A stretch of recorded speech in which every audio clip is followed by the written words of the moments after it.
نبدأ أولى الجلسات النقاشية لهذا اليوم، حيث سنكون مع جلسة نقاشية حول الابتكار مع معالي المهندس سلطان المنصوري وزير الاقتصاد، ومعالي المهندس سهيل المزروعي وزير الطاقة، وسعادة الدكتور علي المري الرئيس التنفيذي في كلية محمد بن راشد للإدارة الحكومية، والسيد سكوت كين المدير التنفيذي لقطاع الأعمال في فيوتشر سيتيز كاتابلت. ويدير الجلسة باسم يونس مدير إدارة تطوير الأعمال والشراكات الاستراتيجية في كلية محمد بن راشد للإدارة الحكومية. بالتوفيق يا دكتور باسم ودكتور علي.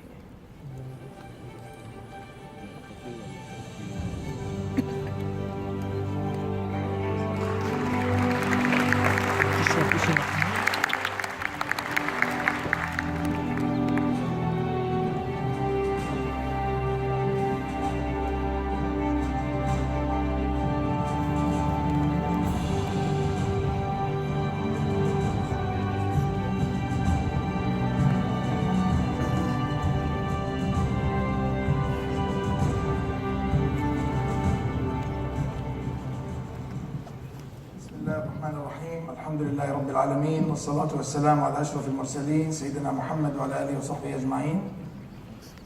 Your Excellency, Mr. Matar al-Tayr, Chairman of the Road and Transport Authority, dignitary audiences, ladies and gentlemen, it gives me great pleasure to welcome you to this panel titled Innovation. In fact, I had to go through a bit of innovative iterations before coming to this panel, including whether it should be in English or in Arabic. And it wasn't very easy. It was quite a challenge trying to decide how to be innovative and running it in two languages. Then I got better experience and support from others, more experienced in innovation than myself, to really do it in English for the sake of our friends. My other dilemma, and I'll share this very quickly with you, is I was looking up the information on my distinguished speakers today in the panel. And I looked to update myself on the latest with everybody, because their CVs, of course, change very rapidly, being who they are. What worried me was when I came to my last speaker, Mr. Scott Kane here, because Google, Wikipedia insisted that Scott Kane was born on the 2nd of April 1981 and is an Australian singer and TV presenter. So I was very much concerned that I may have to deal with this. And then finally, when I made sure he is who he is, and I know that he is who he is, because I've known him for more than a year, I rested assured. So welcome to this afternoon session, and I'm very happy and delighted and honored to be part of this Innovation Week that we are celebrating in the UAE, the most innovative country in the world. Very briefly, and without taking much of the time that's more valuable for the panelists I have here, I'd like to take you through a quick introduction only. In the late 1760s, a number of extraordinary innovations took place in Manchester. That was the beginning of the Industrial Revolution, which is really extended for as long as we know it and until very recently. We are on the cusp of changes that will be dramatic. This new period will see exponential rates of innovation and will also overhaul the way we shop, work, commute, and live altogether. This is the beginning of a new industrial revolution. Human civilization has already departed the era of uncertainty, with which we had really developed sophisticated techniques and scenario planning measures to deal with. But we've entered now the uncharted zone of unpredictability. And with unpredictability, we need to be really aware and really very creative about how do we future-proof our countries, our civilizations, our existence altogether. And this is where innovation seems to be coming to serve and to guide. Innovation, and I will quote from the Conference Board of Canada, is the process through which economic and social value is extracted from knowledge through the generation, development, and implementation of ideas to produce new or improved strategies, capabilities, products, services, or processes. In short, we are coming to an era where, and I will quote again, the world is changing very fast. Big will not beat small anymore. It will be the fast beating the slow. And with this, I would like to invite our panelists today. Now, we're very fortunate, actually. I was looking at the two sides of this panel. On one side, I'm very privileged and fortunate to have such a capable and well-established personalities of innovation. At the same time, it's not fair, really, to share such a limited time amongst them all together. But we'll have to do it. So if I may actually start with a quick question and or just an idea for thoughts to His Excellency Engineer Sultan al-Mansouri about innovation. What do you see innovation as being, and how do you? Thank you very much. Thank you very much for having me here this afternoon. It has been quite an interesting week for us as we started the Innovation Week. I mean, this day so far, I had personally 6 functions, mainly focusing on innovation. One of it is on SMEs and innovation. And the question is, how do we define innovation?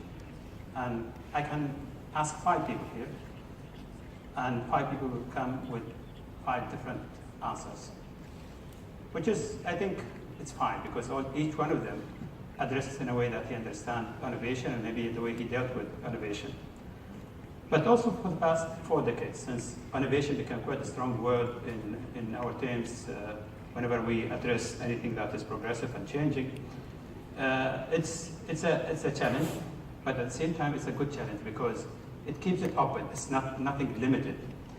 But from my side, I try to understand what innovation is based on, what my experience here in the UAE has been through. And that is, it's actually innovation is a creative way of problem solving. So you face a problem in your life, at home, at work, in your society, and you work hard to create a solution for that one. It's in a very simplistic way that you have the ability as human beings to challenge, to address the issue, to analyze it, and then provide for a solution. And this is where a little bit of difference to me, based on my engineering analytical situation. There are 2 ways of addressing this, or actually coming with a conclusion in this.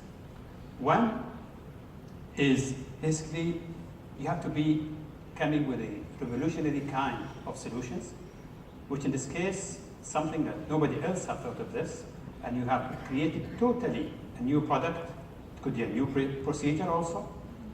And the other one is actually evolutionary, which means that you are developing it over the process, some processes that have already been there, but you increase on it. You might also provide for an existing product, but you have increased on the quality of this product. So the introduction of something new to an existing formula, this is what I call an evolutionary process of innovation. So this is sort of my own way based on my experience. But both of the approaches come to the same conclusion, which is mainly how this reflects on the organization in terms of efficiency, productivity, and some added value to the organization. I think this is the end results of what innovation is all about. I think innovation might also be understood differently in different cultures. In places like here, in a country like the UAE, we have very much adopted innovation, but we try to understand the models of innovation that has been created around the world. And our target, our objective, and this is what is happening right now based on the announcement of the UAE innovation strategy, is we need to come up with a model that really matches our needs and our requirements for the year, by the year 2021, as per the vision of the UAE, that will match and be able to help us in achieving the 7 sectors of innovation that we have talked about. So I cannot adopt a model of innovation that is already in some European countries, or the US, or China, or Korea, but I can learn from all of these of them and create my own sort of definition of innovation that will help me to achieve the end results of 2021. His Excellency, Engineer Suhail, I mean, from your exposure to both private sector at some point and now in your current role as well, how do you reflect on actually the innovation environment that we have and what in your view are like the most serious challenges that would get in the way of us being there as quickly as we should? Well, thank you first of all for inviting me to share my views with this distinguished audience. I think you need to go a little bit back if you look at innovation. I think if you look at the model of UAE, it's an innovative model. The structure of this federation was innovative when it was created. We passed through a lot, but we came stronger for every challenge we had. And I think the need drives innovation. Not just I want to be on the news and I want to just participate. This is not the drive here in UAE. It's the need, it's the numbleness, it's the humbleness of the people, and that creates, I think, the passion in this young generation. And that passion starts from the leadership. They drive their people to innovate, they drive their people to the challenges. And that is the only thing that can keep this innovative spirit alive. So this is in general, there is a drive, and I think that drive makes the difference between UAE and some other nations. And we hate to compare ourselves. We don't want to compare ourselves with the big, and we don't want also to compare ourselves with the small. We are who we are different. And we are innovative in our differences, and every avenue that we engaged in, we wanted to be the best in it. I was giving examples of some industrial, for example. Very few know that UAE today is the second largest manufacturer of semiconductors in the world, just after Taiwan. Very few know that. But that's part of an investment that started to make sense, and today many of the products, the latest products and innovative R&D labs that you see, whether they are your iPhone or iPads, part of that was created by a company owned by UAE. Same with the planes when we travel. The latest planes in the world, the most innovative planes in the world, they have parts that is manufactured in Abu Dhabi. No one had even thought that is possible in 20 years ago. And I think we will continue to surprise the world as long as we have the leadership that drives us toward innovation. And I think what we announced yesterday was not something easy. That commitment, that financial commitment, that strategy, that focus on certain areas. Of course, we cannot be innovative in everything. We know our size, we know where we can challenge, where we can be challenged, and where we can excel. That model of innovation is combined also with the partnership model that we have. We are never going to do things alone. We are part of a universe of innovation. We are interconnecting our universities and our PhD students with the best in the world. They will work together. This is not a competition. We're not after a product to produce the best product in the world. We are after the innovation for the sake of helping the humanity. And I think that spirit is going to allow us to make a difference. Thank you very much. Indeed, co-opetition rather than competition is what we need at the moment, where everybody brings out the best that they have, and it all falls in the mainstream objective of serving the long strategic and the bigger vision and picture.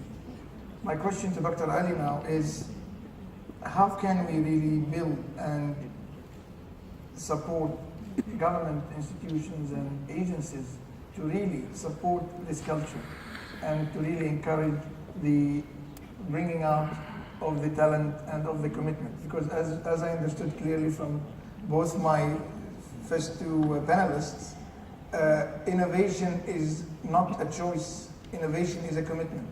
And I think the scale of this commitment reflects how serious this is, and we all need to be committed to this. So Dr. Ali, from your experience and perspective, please. Thank you, Dr. Bassem.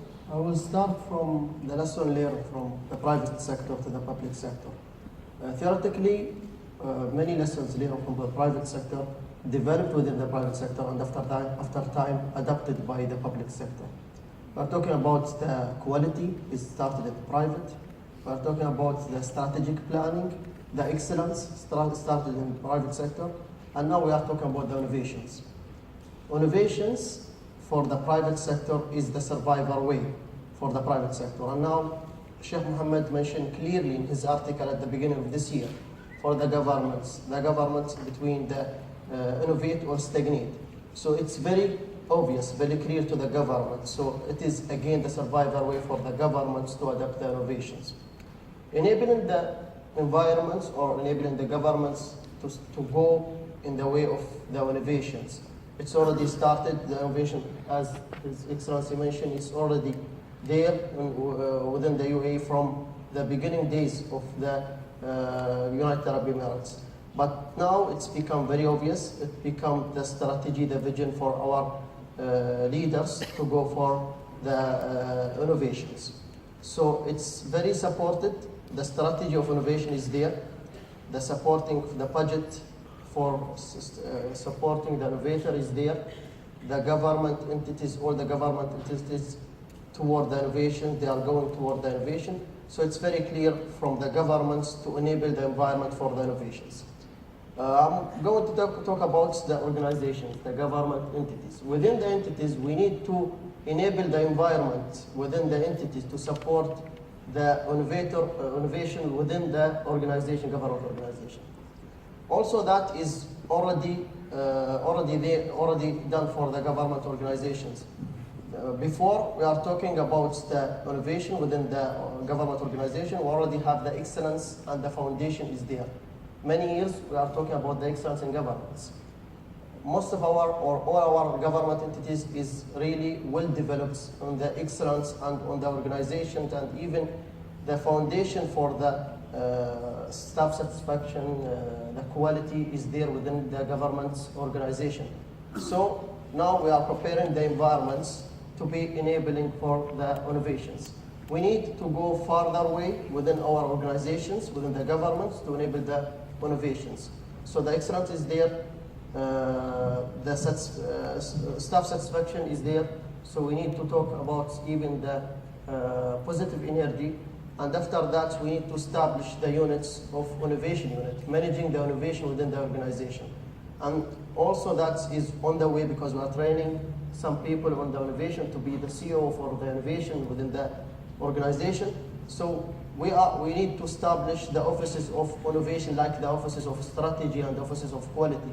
We need to establish the offices of innovation within our organizations.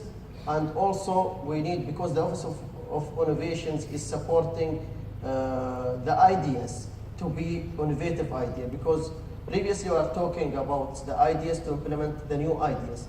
Now we are talking about the innovation, which is farther than the ideas. So the ideas need to be developed, to research, need to spend a time to test the idea, to evaluate the idea, and after that to register the idea, to get the result from the idea to be an innovative idea.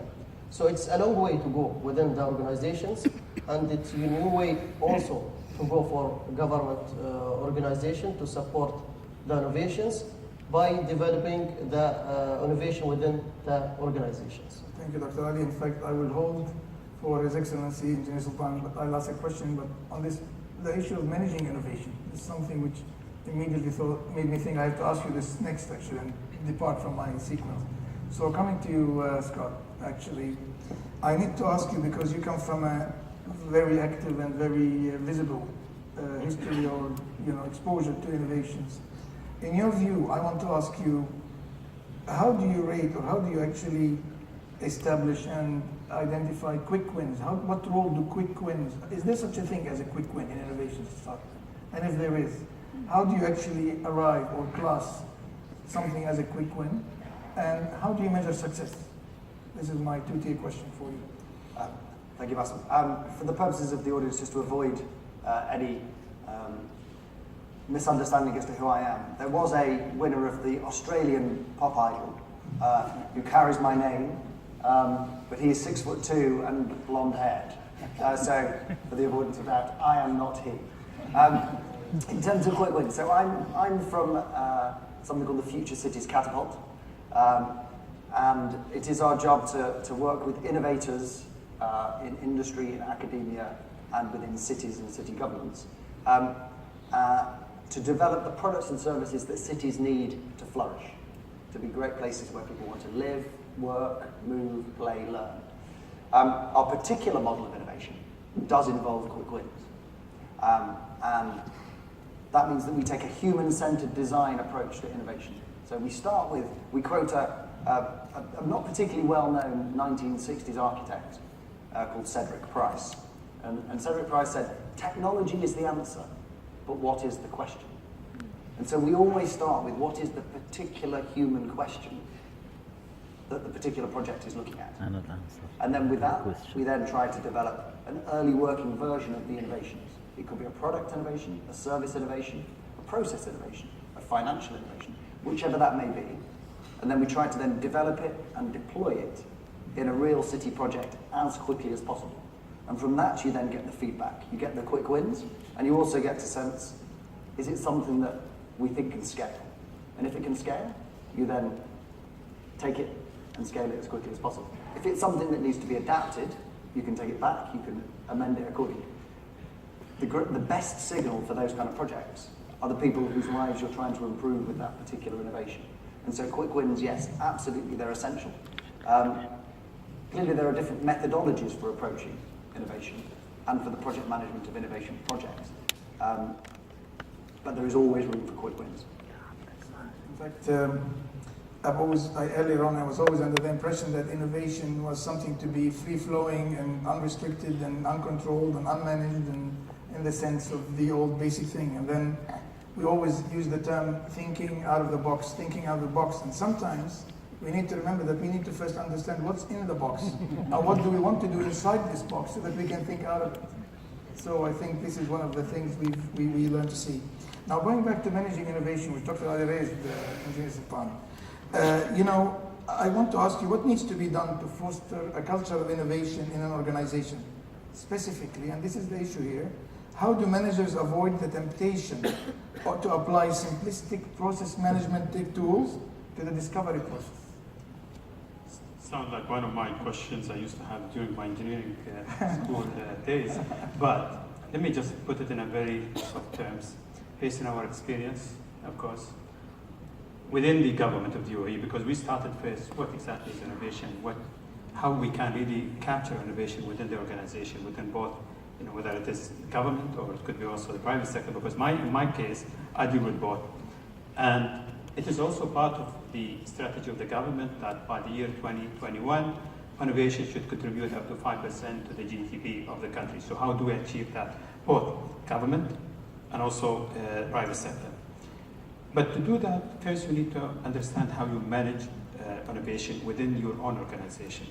And to do that, it is very important that the leadership within an organization recognize the responsibility of being the leader in the promotion and also the understanding of what innovation means. Because a lot of people, other employees, might not really fully understand what innovation means. So I would first start with, as strategic leaders within an organization, identifying the challenges that you have within your own organization. These challenges are, if you remember my introduction, are the problematic situation that you need to resolve, you need to address. So this is at the level of the strategic management. But the solutions are not always there. The solutions are actually at the lower level. These are the people who are working there on daily basis, facing these kind of problems. And they probably have also the best of solutions. This is probably where all of you as organizations, sometimes we take by lead a decision from the top, but in reality, the solution for innovations or problems, actually in this case, is down in the second and third levels as we go on. So what we need to do here is to connect between the leadership and the other levels, to be open, to communicate, to challenge these people, brainstorm. These are very important ways of providing for the ability to be more innovative to be more relaxed about your innovation, because if you look at some of the employees, they might have the best of the ideas, but they are scared to tell their superiors about it. Because they have received a job description, it tells them you do 1, 2, 3, 4, 5. There's nothing about being innovative in the job description. So they do a job accordingly. So you need to break that. You need to connect. This is vertical. But then also there is horizontal, which is between the different departments. You know, a lot of departments, they might work for 20 years together, but they have not really interconnected in a way that encourage the procedural development of innovation. Processes, for example. Processes are not isolated vertically. It was also horizontally. But unfortunately, a lot of time it's not done that way. Finally, I think the issue of rewarding. You have to reward your employees. Those who perform, who create, who innovate, you need to reward them. The system sometimes doesn't allow for that. You need to break that system, because there is a benefit for the organization at the end of the day. So this is how I would introduce, innovation in management, and how I could also try to capture some of the best ideas, how I can probably also use some of the creativity of these people to make sure that my organization is much more productive, much more efficient, and much more working toward the objective of the overall strategy objective of my organization, whether it's ministry or private sector. Your Excellency, on this reward, I'll take over from the reward. Rewarding is very important. How would you, I have another question for you, but if you don't mind, this is an extra free question too. So, rewarding innovation. How do you reward innovation? I think there is a sentimental reward. It's not the money. I mean, money is important, but I think because if it's the money, then he will leave you, that innovative personnel or CEO, he will leave you to those who are going to pay him more. That is not, I think, what will differentiate. You need to have an internal passion about the innovation, because innovators are not the usual people that you see on the street. They are very few, and they are very difficult to deal with. So they are not easy. And they need an environment to contain them and to allow them to get their best, to get the best out of them. If you don't have that, create that system, I think it's going to be very difficult to compete on that innovative solution. And you can look at some of the companies like Google and others, and you look at the environment that they created. Sometimes they decided not to wear suits, they decided that they will not have conventional offices. This is how the innovative mind would think. They don't want the restrictions that you put around them. But I think I think the majority here are engineers. So if I could put a spin on engineering, and I go back to what I mentioned earlier, which is the need to innovate. And let's take example. Now we are promoting Dubai to be the smart city, an example of a smart city in the world. And if you look at the challenge that Dubai faced a few years back, when we had lots of congestion in the streets, they decided to create another entity that is focusing on solving this problem. And by doing that, they become innovative on the solutions. So the initial was just create new roads for the cars, and now they are way beyond that. They are even thinking probably of the future and what to do. And I think that's the need drove innovation and bringing those people together. And I would like to recognize my brother Matar Tayer and his team efforts in making Dubai as an example of infrastructure, roads infrastructure, transportation infrastructure in the world. This, in this very short time, I think was innovative. And the driver of that innovative was the need. The challenge was to do it on time and on budget. And hopefully to do it with trying to reduce the carbon footprint and this and that, and make it, and that drives more complications on the equation, because sometimes Matar is incentivized to throw some more cars on the street because Sadiq will work. But at the same time, there is a challenge on Matar that the number of cars, and we need more efficient cars, and I think that's the second level of complication that drives innovation and makes the innovation. I agree totally, not because I'm sitting here on this panel, but I've always been biased as to how innovative the RTA have always been really. In terms of, it's always been a good topic to get into any challenging discussion with anybody overseas in conferences or anything, to show them where we are. Scott, I will skip Dr. Ali with your permission. I'll ask Scott a question here. I want to go to the method of bottoms-up discovery, or is it the top-down strategies that would actually ensure a better rate of success for innovations? So my sense is that UAE and Dubai, which is where I've done most work in, is exceptional in the sense that there is a very clear vision, and the vision is very well expressed, and as a result of that, it sets people the parameters in which their innovative ideas and thoughts can be captured and can be responded to. So my sense is that you have to set the vision. You have to set the vision first. And then there is the parameters in which people can succeed in their own innovations. In terms of motivations and how do you reward, I totally agree that there's the extrinsic versus the intrinsic. I think it has to be something that you have from within. And I think if you align that with a vision, so for example, it's often quoted, but JFK speaking to the janitor, asking him what his role was, and he said, "I'm here to put a man on the moon." You know, it's when you have a shared sense of the vision, what you're seeking to achieve, and then how each of your initiatives, endeavors, projects, ideas can then build towards the realization of that vision. I think if you simply seek to stimulate an innovation economy and an ecosystem without a sense of where you want to succeed, which parts of the global economy do you want to succeed, then essentially you're spreading yourselves too thin, and it may be divergent. So it's very important to pick the key areas of the global economy where as a country, or as a city, as a university, wherever it may be, as an organisation like RTA, where you really want to be a world leader,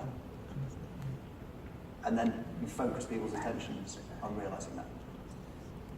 I'll ask you one quick question again. Since His Excellency Engineer Sultan mentioned that not all innovations would bear the very good expected results everywhere. Some innovations are specific and particular. How can we start ranking entities as a whole as being more innovative than others? So we've done quite a lot of work around seeking to understand what are the public policy conditions that different cities, not countries, but different cities, can create to foster the right innovation economy. And like anything else, you can scan, you can see what's working well in particular places. But I agree with Your Excellency, it has to be contextually right. It has to be true to the place where you're seeking to stimulate innovation. Otherwise, it just doesn't stick. So yes, there are things that can be learned. Yes, there are things that can be adopted, but it has to be interpreted and made real in a way that's true to a particular place. Dr. Ali, going back to the leadership question now, and the kind of, or the type of leadership that is needed to encourage or to support or to even instill and start from scratch innovation mentality or innovation spirit in the whole.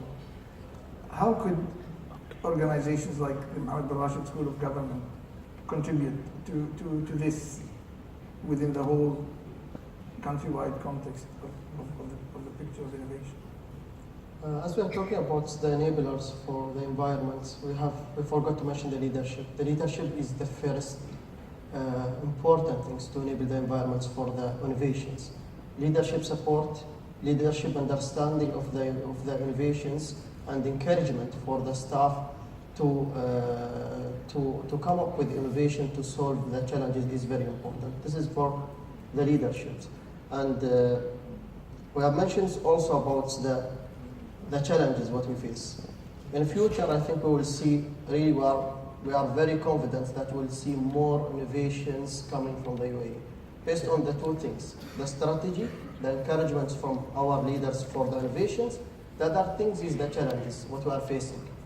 We are living in a changing world. Everything is changing around us except the world of change. And we know that the change is coming rapidly in the future.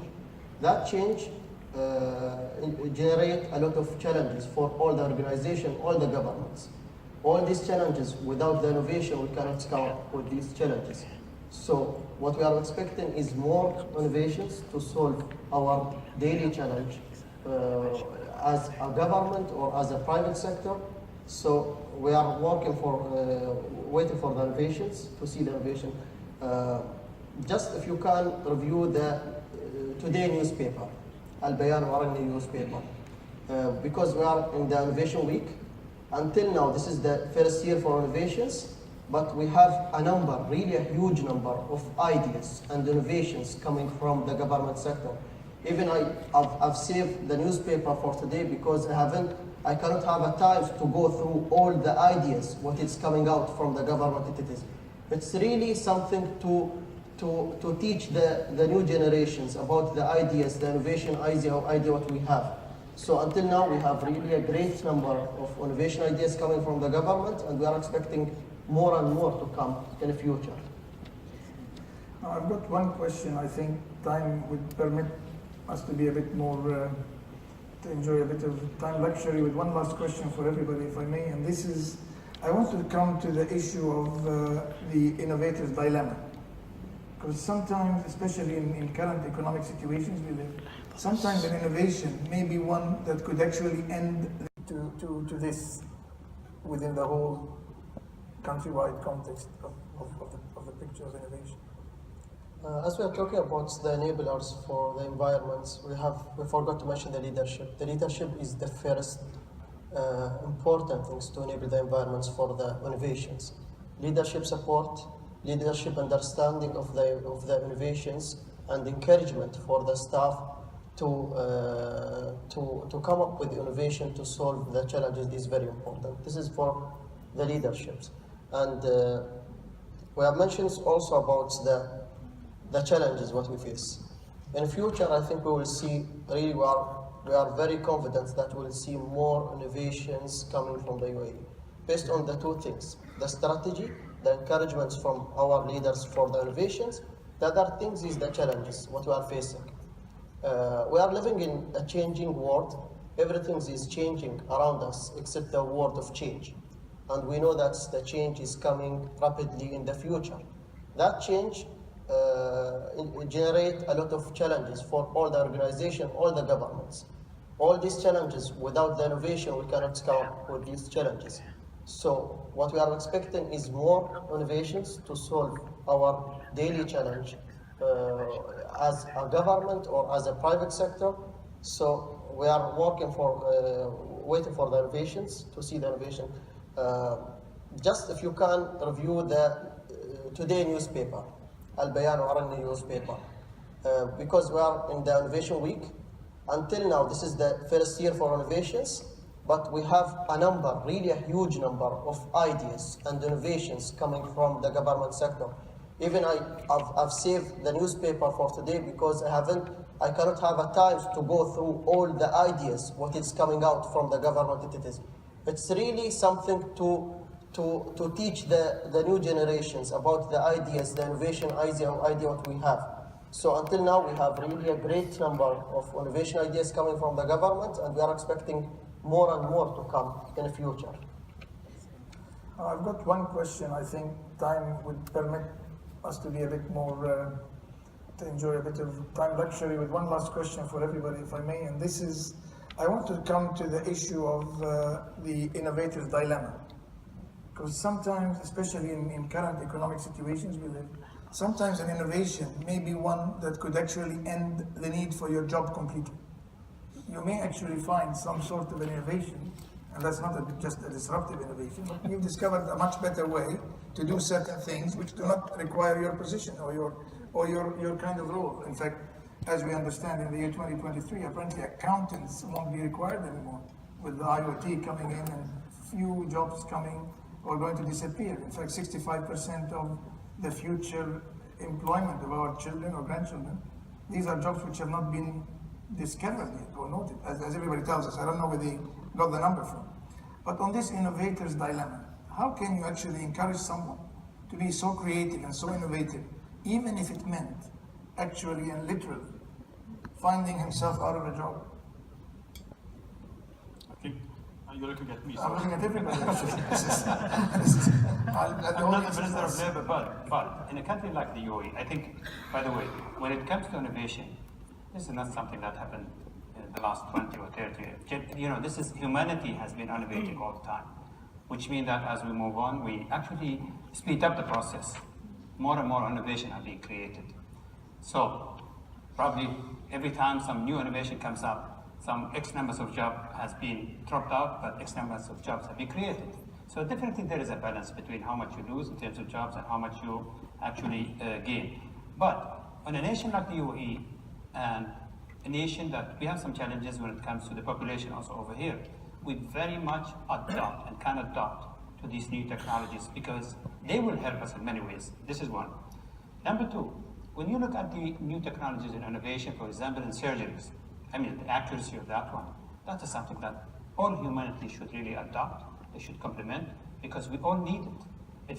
It's very, very strategic and very important for us. If you look at technologies in terms of now 3D printing, for example, which is, we are just touching on the surface of it. And definitely, this is going to affect the construction industry, but is this good or bad for us as UAE? Okay, so there are certain areas, it depends on which nation and which sector they are going to adopt in terms of innovation and how they can also implement it within their economic agenda. But I want to, if you don't mind, to comment also on Dr. Ali when it comes to the innovators. Because yesterday, as I said, we had a small exhibition where we had quite a sizable number of UAE innovators. And you should really see the excellent innovations that has been created there. But there is a complaint from their side that they have created these sort of innovations which are excellent. And they approached a number of different authorities, including RTA also. And RTA has adopted some of them as per my understanding, and they are actually working on developing them further. But probably 9 out of 10 had the challenge of they do not have somebody who can come together with them, help them to develop these products further, make sure that this is a product that can be commercialized and can be also adopted within, number one, our environment here in the UAE, because every invention that was created and shown to us yesterday was something that can be used immediately by a large number of entities here in the UAE first. But we lack the development process. This is what we need now to focus on. Where are the world, the global expertise, and where and how we can bring them to the UAE as soon as possible. And maybe this is, as I said, this is a weakness that we still have here in the system. Just to comment on Dr. Ali. Excellent. Scott, would you like to? So I'm an economic historian, so I studied economic history. So I think there's a chap called W.H. McNeill who said, better hindsight improves insight and makes for a less imperfect foresight. I spend much of my time thinking about the future, but I think there's much that can be learned from the past. And there are particular places in history, I think, where certain conditions have been created or have come together. So I'll pick one that I think is very interesting. So there's a book by a lady called Jenny Ugly, historian, that wrote a book about the Lunar Society, the Lunar Men it's called. And it's about Charles Darwin's grandfather called Erasmus Darwin, James Watt, a number of innovators. And they used to ride on horses through the night when it was the fullest moon. And they would come together and they would exchange ideas. And those ideas were the formation of the Industrial Revolution. Right now, many eyes are on San Francisco. I had lunch with Tom Kelly from IDEA, who'll speak tomorrow. Much of their work comes out of their San Francisco office. I think there are very few places in the world that have the conditions that currently exist in the UAE that would suggest that you could become, in near term, the next leader for innovation that will last for the next 100 years. Because those things don't last forever, but there's a moment in time, and I think the moment in time may be here and it may be now. I think the fear of that we will have a problem with the evolution of technology and the artificial intelligence, I think there is lots of debate around that. And many people, some people are with this, some people are against it. But if we look at the evolution of the technology and the quality of living of the humankind, and having a job is a quality of life, it's got to do with your quality of living. If you don't have a job, your quality of living will be low, right? So if we look at the evolution, the various technologies, from the industrial technology to the IT technology to the future, probably artificial technology or age, I think that evolution is going to continue. So it's not going to be a risk, it's going to lower the risk, in my view, of some of the things that we do every day. And the evolution of those technologies will need some manpower to do it. And they will innovate the next generation. So there will be a shift, definitely, from some basic jobs that the machine can do to try to be transferred to doing more complicated things that worth the human mind to think about. Because there are some of the jobs that does not need lots of intellectual power, but they are needed, someone needs to do it. And I think that's going to be the shift. You will take that mindset and you will put them in a higher education, better environment, and they will deliver better results. That's the hope. I'm optimistic by nature, and I hope that is going to be the future. I share your optimism, and we need more, of course, more of that, Dr. Just to mention, to continue your last word about the educations. Educations in the way of the innovation is very challenging. We need to educate the next generations to have the right tools for the future, which is really a challenging future. So education is really challenging. The training for the officials is also challenging. The academic institute, what we have in the UAE, they have to support the innovation. We have to have bigger labs. We have to have bigger labs with our universities to really produce innovations like other global universities. It's really challenging here to go to support the government and even to support the innovation with the UAE to improve the education sector and even the higher education institutes.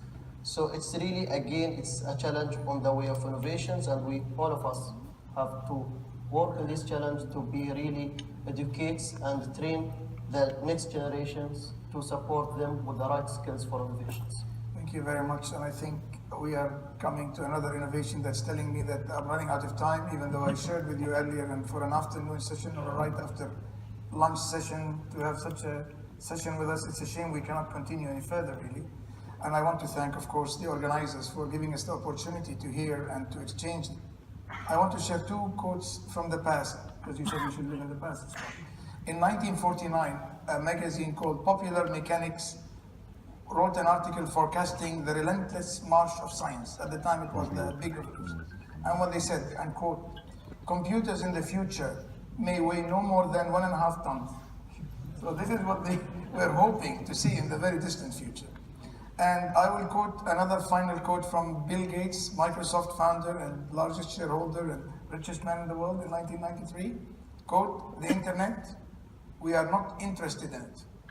And I guess if we were to look at things past, anyways, I think we are on the cusp of a very interesting, very exciting, and very unpredictable changes to all our lives and to all our future. And hopefully, with optimism like this and with knowledge and experience that we have in the UAE, I think we have every good chance to really lead and to be innovative and successful. Thank you all very much, and I hope we see you again soon. Thank you. Thank you.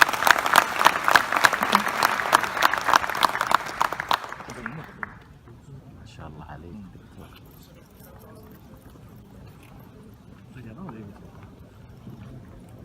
شو البرنامج هلا؟